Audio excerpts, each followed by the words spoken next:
our final flight of Napa Cab. And this covers some ground that I think is really important to understanding why Napa Cabs taste the way they do. And that's the influence of the winemaker. I don't think many of these things get talked about when you say go and tour a Napa winery, but I think it's things that all winemakers actually do think about, and along with their viticultural teams think about, and it leads us to a particular style of wine. Indeed, what I'd have you say is most of the time when I've been in tasting rooms with people, they're tasting and they just say, oh, I like this one, I don't like that one as much, I like this one even more. But I don't think they have the tools to describe why they like those things more. So what I'd like to do is try and give a little tool set of thinking about why we like certain Napa Cabs, but couple it with what's going on in the winery and also what's going on in the vineyard that makes the cabs the way they are. And my hope is that this really gives you a broad expanse to be able to look at a label, but also to taste Napa Cabernet and decide what you like and what's best for you. So as we go and we taste this flight in particular, I chose some really contrasting wines. I'd love to have you buy the whole flight or work through it one wine at a time, but the idea is that the contrasts really help flesh each other out.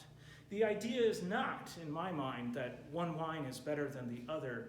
The idea is that they are different, and the winemaking team set out to purposely have a destination, and these destinations are different than one another. Now, to that end, what I'd like to do is take you through a little bit of a time sequence. And the time sequence is a very important moment in every winemaker and viticultural team's, growing team's life. And that time sequence is the moment of veraison in a vineyard to the time when they're going to pick. Veraison is the time when grapes start to ripen. It's when green grapes actually go golden or black colored. So it's very noticeable in a winery. For most wine growing regions, it's about 60 days from veraison to harvest. What it ultimately means is if you've made it to veraison, you are probably most definitely going to have a harvest.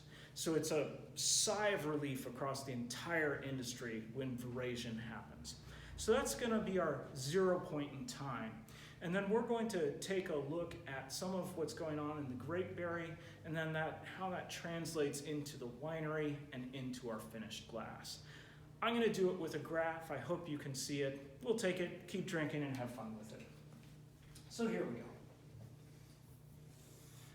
Okay, our bottom line here is going to be time, and it's going to be time moving forward. Our 0 point on the graph for that bottom axis is the fact that that is when veraison happens, the start of veraison. Now, somewhere along here, we'll peg it at 60 days out. So we have 60 days to make some decisions as a theoretical winemaking team. Now this I'm just going to say is a scale measuring higher quantities, but we're going to put some quantities on it for you to think about. The first one we're going to put on it is actually a measurement of sugar. And most of the time when I've talked to winemakers, they measure sugar as this thing Brix. I can't give you the chemical formulation of what Brix is, so we're just going to treat it as a number and realize that this number is increasing levels of sugar in berries. Now, to my understanding, what happens is as veraison goes on, grape plants change from trying to photosynthesize and put their growth into roots or put their growth into leaves. The change is that they try and put their growth into the berries themselves. And the way to do that is to photosynthesize and start making more and more sugar in the berries. And so your grapes are getting riper and riper and riper. Now, I think there's an easy way to understand this, and it's a way I think everyone's already experienced, which is even if you're not a viticultural team, you go and have had the experience of buying a bag of grapes at the grocery store, and sometimes you get those beautiful full grapes and you bite into them and they're very sweet and full of sugar. Other times you end up and you've got the little shot berry and you still eat it anyway because you just want to see, and you realize, whew, that shot berry never made it and happened down here and is tart lots of acidity, whereas that super ripe berry is right here. Now, a couple of things, and this is a direct application for you. If you don't know the bottle that you're attempting to buy, you can spin it around, and on the back, I think actually on the front, it's required to list the alcohol level. And the alcohol level of a wine directly relates to the brick's sweetness. So directly relates that oftentimes when I'm talking to winemakers, they will say potential alcohol as a substitute for bricks. So the potential alcohol of the wine. Well, what do they mean? What they mean is if they harvest a wine at 22 bricks, and then they go and they ferment that wine dry in the winery, it will have a resulting alcohol level of maybe 12.5 alcohol. So you get this nice conversion. It's not perfect, but it's one that you can look at and you can see just by looking at labels. Now, what do we know about alcohol in wine? One of the things that I know is that the higher the alcohol level, the more glycerol the wine is. We interpret alcohol up to a certain point as a real rich sensation to it, a real mouth-coating sensation. So alcohol can be something that really gives us a dramatically smooth wine, if you will. Again, up to a point. We would all understand if we started drinking Everclear, we don't interpret that as smooth, but that's not wine anymore. So that's one thing that alcohol conveys, is a very glycerol level to it. But grapes are a complex phenomena going on in nature, an interaction with the winemaker, and we can analyze a couple other things as we go on. Now, before we do that, if you've got these three wines, even if you only have the first two, I think it's a fun flight to go through, or a fun pairing to work with, just by working with the palate alone. If you go ahead and taste the Mathiasen, the first wine, the first glass of this flight, the Mathiasen is 13.3 alcohol. And we'll stop with the smell of the wine and just think about its palate a little bit. And then we can take a taste of the second wine, which is Cliff Lady Stag's Leap District, and this is at 15.2. So a solid 2% higher. And setting aside everything else, I think you can feel the glycerol character of the Cliff Lady. There's a lot of other things going on there in those two, but the alcohol is a backdrop for us to think about. Now, one of the other things that goes on is acidity. So grapes have acidity, as given by the shot berry example, and acidity starts very, very high. And again, you understand this because you've tasted an underripe grape. But as veraison continues and ripeness continues, acidity starts to drop and lower, and it goes down, and then it can go down quite far. So acidity is another measure of ripeness. And it tends to work, not always, but it tends to work in tandem with sugar ripeness. So you could say, although I think most winemakers would say this is a way oversimplification, but I'll say that as bricks and sugar rise, acidity will decrease. Now, here we're talking about Mother Nature, but we've got a winemaker involved, and the winemaker has a choice now. And that choice is simply between those two elements, where do I pick? So if we're a fairly radical winemaker and we picked right here at maybe that's 11 bricks, you can see that we're at extremely high acidity, maybe kind of punishingly high acidity that we can't really drink or that we need to turn into sparkling wine.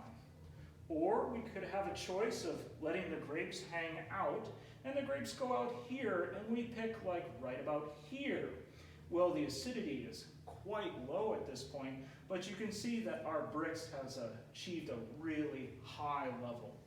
Now, generally, my understanding is around 30 bricks is kind of the top of the charts, and I think that yields you about 17.5% potential alcohol in a wine. So you've got a way that a winemaker can influence what's going on in a wine, and it's a choice that they're going to make. Maybe it's a choice that's driven by economic reasons. They have to harvest early for some reason. They have to crop higher for some reason. Or maybe it's a choice driven by style. Two other things that I find in the scale, and then we'll get really deep into these wines. One is there's a third element, and that's tannin. And tannin is the dryness, the structure of the wine, of the finished wine. And in grapes that are not that ripe, tannin, I think, remains very high.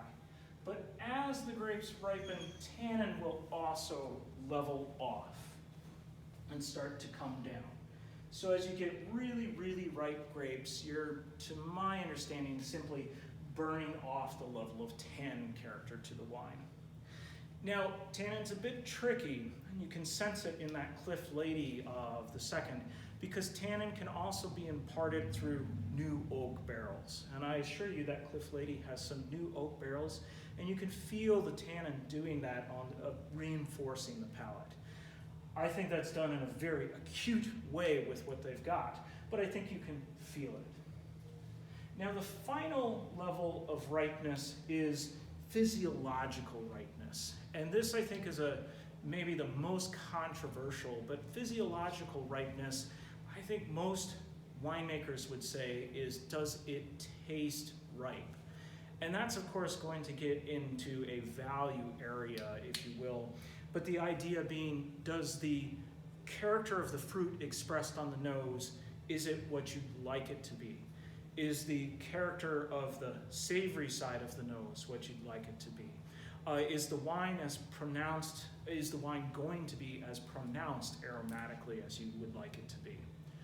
Or with all of those factors, do you want to say, as we've talked about before, not have any green notes to the wine, but all dark black fruit to it?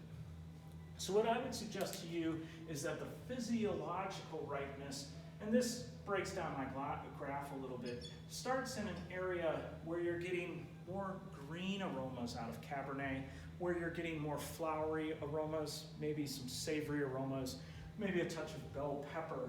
And then as sugar ripeness increases, those aromas start to change and also go down, if you will. But going down here, I don't think is the right way to think of them. It alters the fruit character and the smell of them. So for that one, I should probably draw a different graph listing, say, cranberry tones, leafy tones, bell pepper at the top, and down at the bottom listing blueberry jam. And depending on where you harvest and how ripe you got it, you move from cranberry, leafy, down to blueberry jam and all the fruit sensations in between. Here, I want you to use this to think about what winemakers have to think about given what they've got with Mother Nature. Every place you go that grows grapes, this is going to change. And then every year you grow grapes, the environment is going to change across all of this. But you can hold and maintain your particular style if you so choose. Or you may have a site, and I've heard this quite a lot, a vineyard that wants to do something very particular. It doesn't want to ripen all that much, or it wants to get really ripe always, just because of exposition or other things going on. But a fascinating way to look at it. Now, to bring us back down to the wines, let's taste this Mathiasen. I have not met Mr. Mathiasen, I've met Miss Mathiasen, and I think there's definitely an artistic end goal that's going on here. And I think that artistic end goal is that they want to make Napa Cabernet that they would say is balanced and complex. What they mean by balanced is that on the palate you feel the fruit, what I think they mean by balanced, you feel the fruit, but you also get good acidity and good tannin structure to it. It is harmonious, and nothing is more than one of the others. I think they would also say, and I would say, that it produces a very long-lived wine. I think on the nose, they are also looking for what they would say is complexity. They want it not just to be blueberry jam, but they want it to display Napa Cabernet's great fruit character, but also a complex fruit character of red fruit, a little bit of green fruit, and some cool blue fruit in there as well, but also a little bit of a savory side to it. And further, I would think that they would say that they accomplish this by harvesting earlier than most people.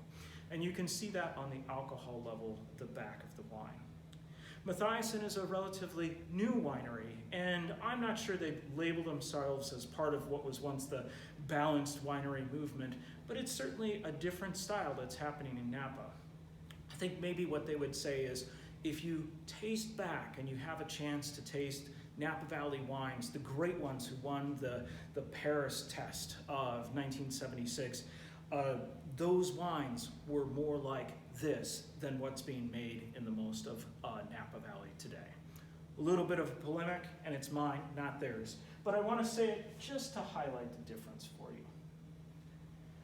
Now, Cliff Lady, the next one, I think is no less of a wine at all, and I think it's a really dramatic example of Stag's Leap District. But I think when you smell this wine, and then when you taste it, there's an obvious difference of expression that's going on here that I think can be related to the harvesting and the winemaking. Here, the alcohol level is up at 15.2. I should note that Napa Valley wineries, US wineries, can deviate legally by 1.5% alcohol. So it could be higher, it could be lower. But here, much richer raspberry fruit and some very lush raspberry fruit to it as well. To the level that I think they actually got it fairly ripe, certainly more ripe than what you have in the Mathiasen. The other thing I think is on the palate,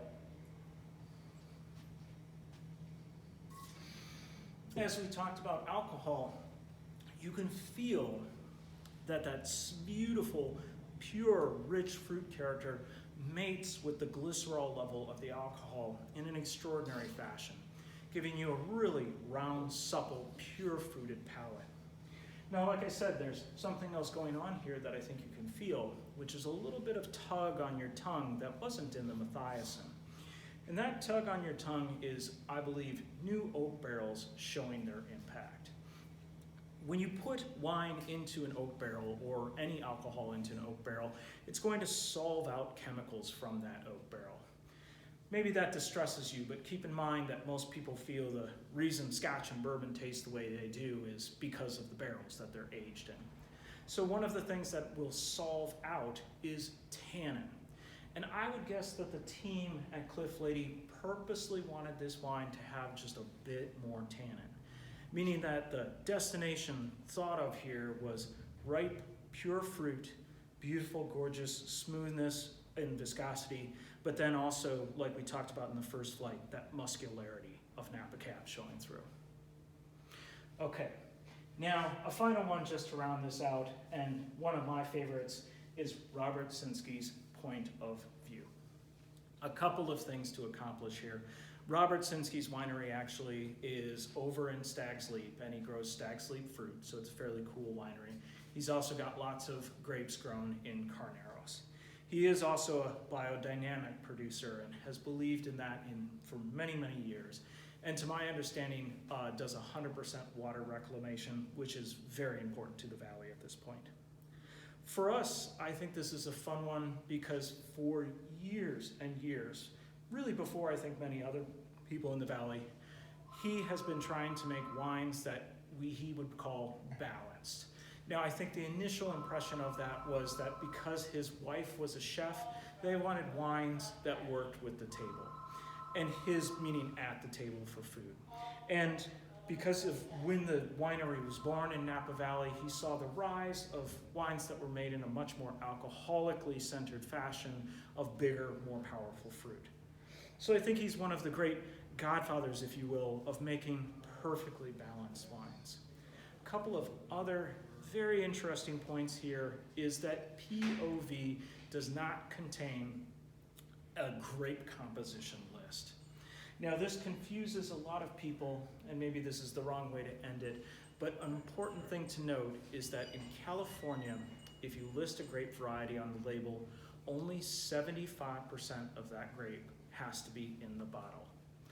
With Bordeaux varieties like Cabernet, that's really not meant to be a distortion of what's going on. It's meant that the Bordeaux variety Cabernet is a family member, has 5 other family members, including Merlot, Cab Franc, Petit Verdot, and Carmenere, and that the whole is almost always better than the sum of the parts. I'll tell you that we didn't go through it today, but almost all of these wines are, of course, 75% Cabernet, but with those other family members contributing. I wanted to end here with Robert Sinski because I think it's a beautiful, harmonious wine and one for you to explore. Thanks for listening to Napa Cabernet.